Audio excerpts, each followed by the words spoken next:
Welcome sa Dries TV. Kung interesado ka sa ganitong news, huwag kalimutang isubscribe ang ating YouTube channel. Maraming salamat! Welcome back again sa ating YouTube channel mga kakimpaw, and sa update natin ito ang pag-uusapan natin ay tungkol sa mga importanteng ganap kina Kim and syempre kay Paula Avellino. Pero bago po ang lahat, maraming salamat sa inyong patuloy na pagsuporta at pagsubaybay sa mga daily update natin. Kaya naman bilang pasasalamat, narito po ang mga napili kong komento patungkol yan sa naging previous update.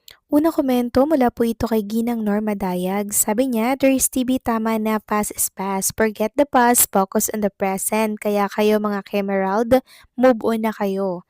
Kim Pao ay the best na couple. With all those years that Gerald is romantically linked to girls whom he is his partner in a movie, that is a big lesson to Kimi to forget totally Gerald. So with Sian, let bygones be bygones. Focus on the present.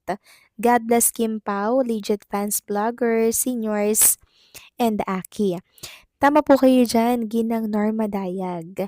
Past is past and kailangan na po nating kalimutan yan. Kailangan na nating mag-focus sa present, which is sa Kim Pao or kay Paula Avellino. Kaya sana yung mga lagdiling pa kay Kim, kay Gerald Anderson or sa Kemerald na sana magkaroon daw ng comeback movie or project, please lang po, tama na. No, tama na mga kakimpaw, dahil ayaw na pong balikan pa ni Chinita Princess yung mga masasakit na alaala.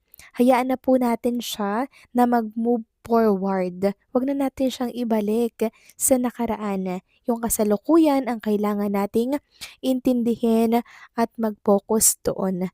Past is past at ayaw na nating masaktan pa si Chinita Princess. And siya na mismo ang nagsabi na ang ex ay ex at never na siyang babalik dito. Pwede silang maging kaibigan, pero yung babalikan is a big, big no. So maraming salamat sa komento, Ginang Norma Daya. God bless po at mabuhay kayo. Next comment naman mula po kay Ginang Helen Santos. Sabi niya dito, kami makakimpaw, hindi kami magpapaapekto sa lumalabas na sinasabi ng mga Kemerald. Hindi na para balikan ni Kim iyang si Gerald. Kita ninyo, hinarangan na ni Nasama si Gerald. Siya talaga ang lumapit. Kaya Kim, umiiwas na. Si Kim talaga lumapit pa. Kaya wag na ninyong ipilit si Gerald kay Kim. Gusto lang ninyo uli sumikat si Gerald.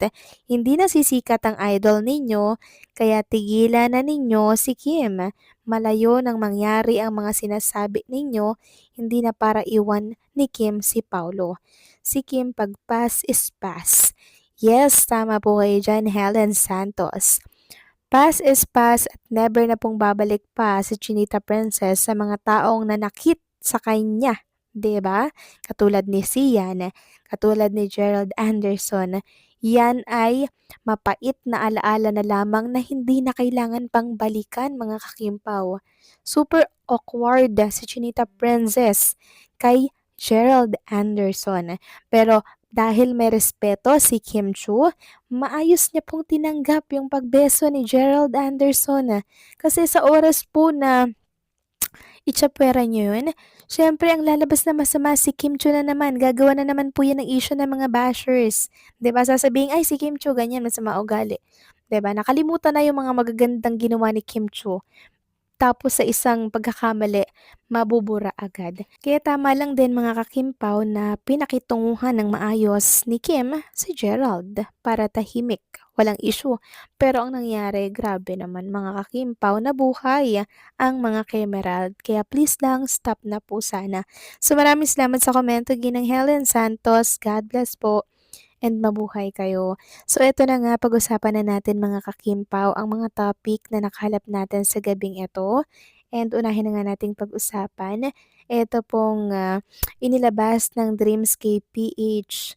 So para po ito sa The Alibay. Sabi dito, you post the episode more than 3 times. You accuse at least 2 innocent characters. You change your theory halfway then change it again. You said wait lang out loud. You rewatch a scene just because ang tagal pa ng next episodes. You message someone para may karamay.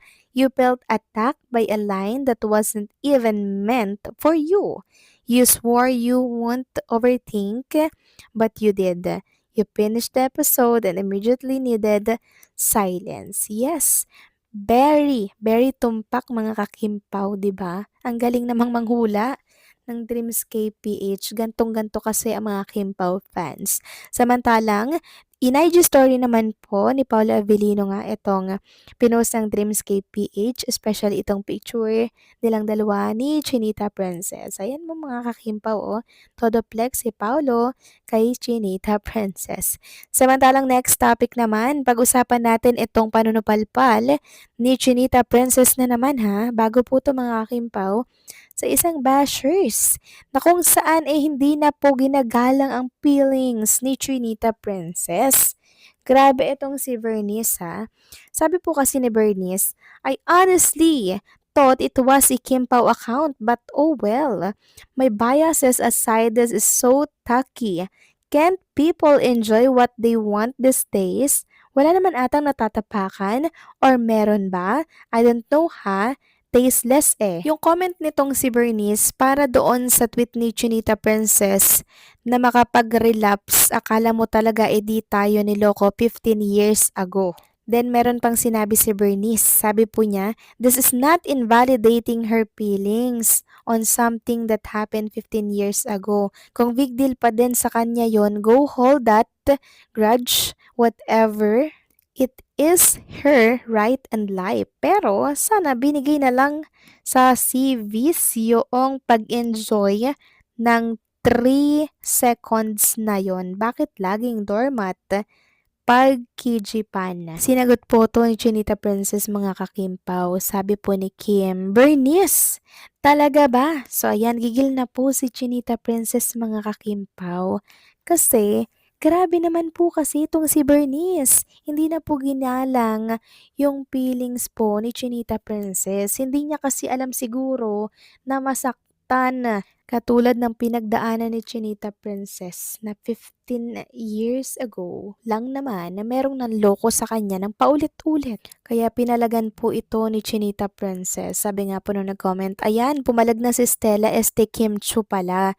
Hindi sa lahat ng oras papalagpasin kayo. Kung kayo may karapatan, si Kimi din may karapatan na magsalita para sa sarili niya. Yes, tama naman. Lahat naman tayo may karapatan mga kakimpaw. It's freedom of expression at malaya tayong mag-express ng mga nararamdaman natin kaya okay lang yung ginawa ni Chinita Princess. And syempre, pinagtatanggol niya lamang din po yung relationship nila ni Paolo Avellino na bakit pa nga naman ibabalik siya sa nakaraan. Gayong may present na siya mga kakimpaw. Anong mararamdaman ni Paolo Avellino nun, 'di ba? Kaya po si Kim Chu todo tanggol po. Sa nararamdaman syempre ni Paolo Avellino na which is tama nga lang naman. Walang mali sa ginawa ni Chinita Princess, tama lang to para matigil na po yung mga asyomera na Kemerald na kung saan gusto pang babalikin si Chinita Princess kay Gerald Anderson na siyang hindi na po mangyayari ever. So anong sa inyo dito mga kakimpaw? Please comment down below. So paano hanggang dito na lamang po ang update natin. Maraming salamat sa patuloy na pagsuporta.